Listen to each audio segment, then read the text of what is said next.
ప్రభుత్వ వ్యతిరేక ఓటు చీలకూడదని ఒక మంచి భావంతో ముందుకొచ్చి ఆ రోజు పొత్తుకు నాంది పలికారు. ఆ తర్వాత బీజేపీ జాతీయ పార్టీ రెండోసార్లు అధికారం ఉన్నారు, మూడోసారంలో అధికారానికి వచ్చారు, నాలుగోసారి కూడా వస్తారు.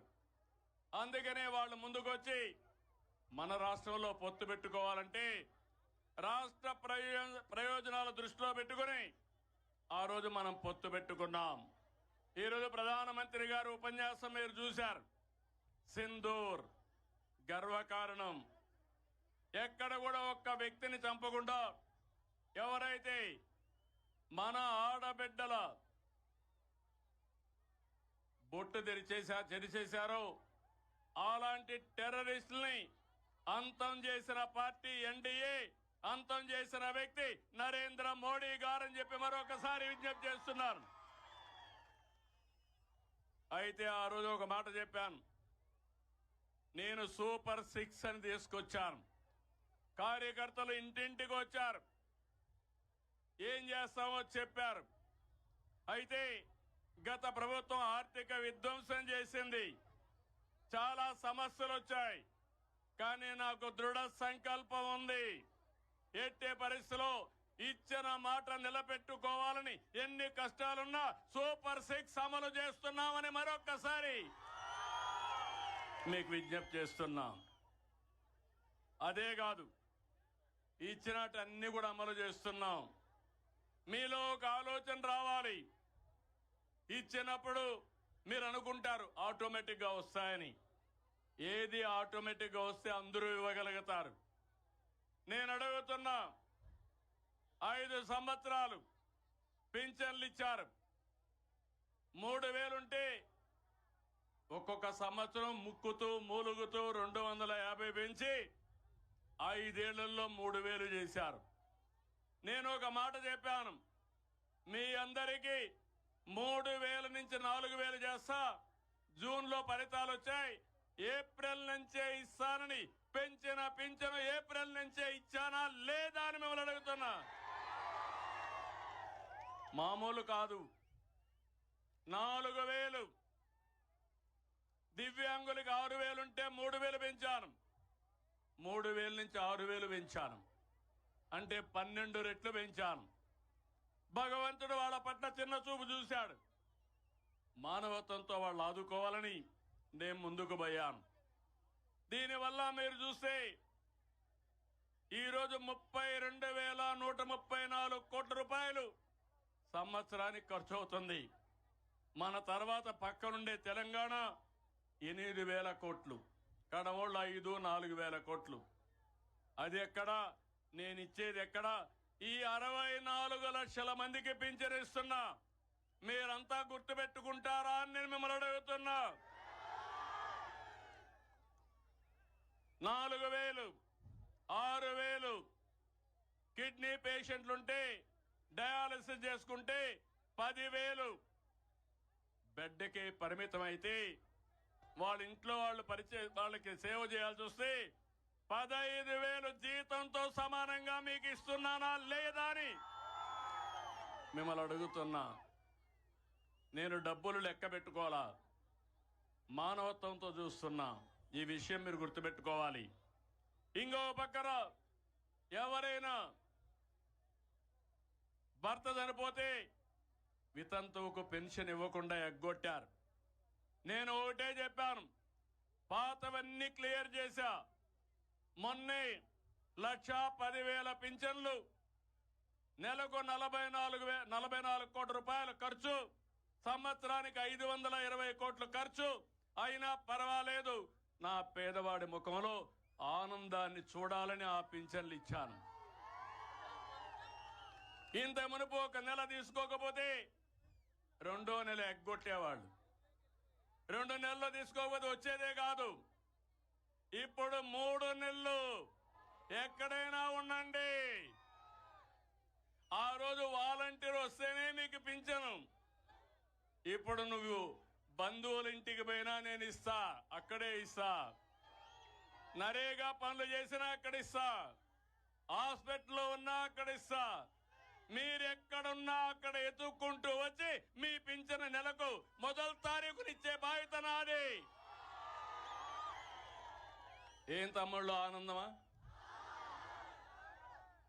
అయితే ఇంత చేసిన ప్రభుత్వాలను మర్చిపోతారా మీరు? తప్పుడు ప్రచారం నమ్మతారా మీరు అడుగుతున్నా. మొన్నే తల్లికి వందనం అప్పుడు చెప్పారు, ఎంతమంది పిల్లలుంటే అంతమంది పిల్లలకి ఇస్తామని చెప్పారా లేదా? అప్పుడు ఇచ్చారా? అప్పుడు ఒకరికే ఇచ్చారా లేదా? నేను చెప్పా, ఎంతమంది పిల్లలుంటే అంతమంది పిల్లలకి ఇస్తామని. ఒక్కొక్క కుటుంబంలో 2, 3, 4, 5, 6, 7, 8 మంది పిల్లలున్నా ఇచ్చిన పార్టీ తెలుగుదేశం పార్టీ, ఎన్డీఏ. వచ్చాయా లేదా? ఇచ్చామా లేదా? ఆనందం అవునా కాదా? వ్యత్యాసం ఉందా లేదా? ఇంకొక పక్క దీపం 2, దీపం నేనే పెట్టా మీకు. ఎప్పుడో ఇచ్చా, అన్నను మర్చిపోయారు. దీపం పెట్టిన అన్నను మర్చిపోయారు. అప్పుడప్పుడు మర్చిపోతారు. కొత్త పిచ్చిగాళ్ళు వస్తే ఏదో మాయ మాటలు చెప్తే ఓసారి ఏమరపాటు వస్తుంది, ఆశపడతారు. ఉన్న నాలుగుకి మందే, కొండ నాలుగుకి మందేస్తే ఉన్న నాలుగు పోయినట్టు మీరు చేసిన పనికి మీ భవిష్యత్తే అంధకారం అయ్యే పరిస్థితి వచ్చింది. అందుకే ఈరోజు 3 సిలిండర్లు 2700 కోట్లు ఖర్చు. మా ఆడబిడ్డ వంట సుజావుగా చేయాలని ఈరోజు వంట గ్యాస్ ఉచితంగా ఇచ్చానంటే అది మా పట్టుదల, మీ మీద ఉండే ప్రేమ. ఇంకో పక్క ఈరోజే ఇంకొక పెద్ద కార్యక్రమం. ఎవరైతే అన్నదాత సుఖీ భవ, దీంతో ఆగదు. అన్నదాతకు నేను భరోసా ఇస్తున్నా, చంద్రన్న ఉన్నంత వరకు మా రైతుకి భరోసా లేదు, ఉండదు, ఉండబోదు. ఇది నా ప్రామిస్ మీకు అందరికీ. అదే సమయంలో రేపు 15 హుషారుగా ఉండండి అందరూ ఆడబిడ్డలు. స్త్రీ శక్తి డాక్రా సంఘాలు పెట్టింది నేనే, అవునా కాదా? అయితే ఆ రోజు మిమ్మల్ని డాక్రా సంఘాలు పెట్టి ఈరోజు ప్రధానమంత్రి గారు మాట్లాడినట్టు లక్షాధికారులు చేసే కార్యక్రమం, డ్రోన్స్ కూడా మీకు ఇచ్చే కార్యక్రమానికి గవర్నమెంట్ ఆఫ్ ఇండియా కూడా శ్రీకారం చుట్టారు.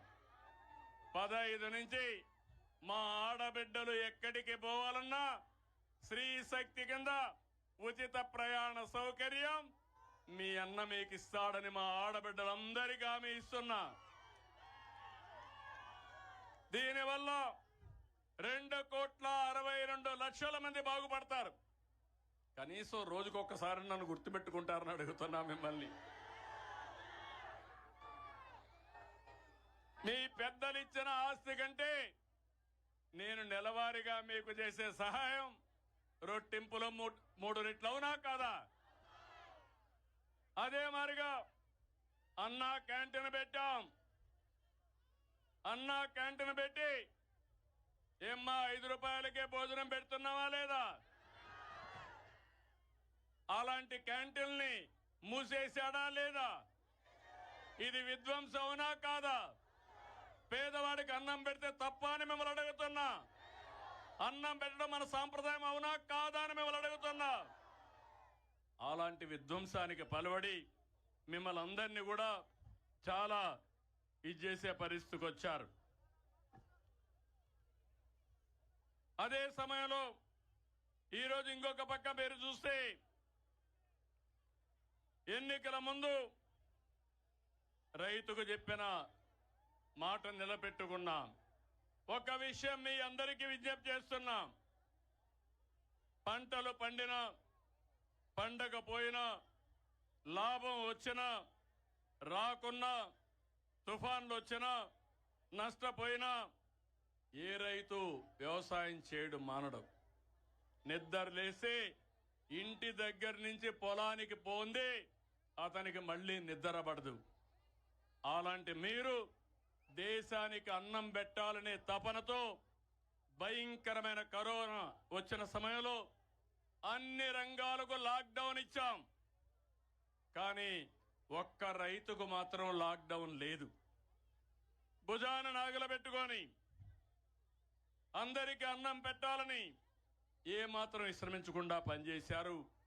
ప్రాణాలు లెక్క పెట్టుకోలేదు. ఇది మీ గొప్పతనం. మీకు ఎంత చేసినా అది తక్కువే అవుతుంది. ఈ రైతును నిలబెట్టే బాధ్యత ఈ ప్రభుత్వాన్ని